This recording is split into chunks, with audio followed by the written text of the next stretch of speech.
So இப்போ first attract பண்ணணும்னா ஒரு கஸ்டமரை 5 செகண்ட்ல அட்ராக்ட் பண்ணிக்கணும். இது காரணம் என்னன்னு சொல்றேன்.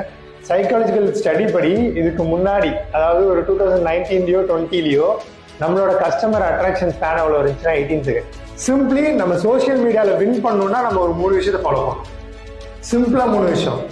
அது என்னன்னா, first attract, second trust building, third closing. ஒரு 2 வருஷத்துக்கு முன்னாடி வரைக்கும் 8 செகண்டா இருந்தது. 2024 கரண்ட் ஸ்டடியில வெறும் அட்ராக்ஷன் செகண்ட் 5 செகண்ட். 5 செகண்ட்ல அட்ராக்ட் பண்ணா எல்லாரும் கவனிப்பாங்க. அந்த 5 செகண்ட் வெறும் அட்ராக்ஷனுக்கு இல்லை, நம்ம சொல்ல வரத லிசன் பண்ண வைக்கிறதுக்கான அந்த 5 செகண்ட். இதுதான் நம்பர் 1. நம்பர் 2 பார்த்தீங்கன்னா ட்ரஸ்ட் பில்டிங். காமனாகவே ஒரு ட்ரஸ்ட் பில்ட் பண்ணணும்னா நம்ம என்னெல்லாம் பண்ணுவோம்? ஃப்ரெண்டு கூட போயிட்டு நம்மளோட கதையை ஷேர் பண்ணுவோம், இல்லைன்னா நமக்கு தெரிஞ்ச விஷயத்த ஷேர் பண்ணுவோம். இப்படிதான் நம்ம லைஃப்ல ஷேர் பண்ணிட்டு இருக்கோம். அப்படிதான் ட்ரஸ்டே பில்ட் ஆகுது. இதே விஷயத்த நம்ம ஆன்லைன்ல பண்ணணும் அப்படின்னா நமக்கு தெரிஞ்ச விஷயத்த ஷேர் பண்ணணும், கதை சொல்லணும்.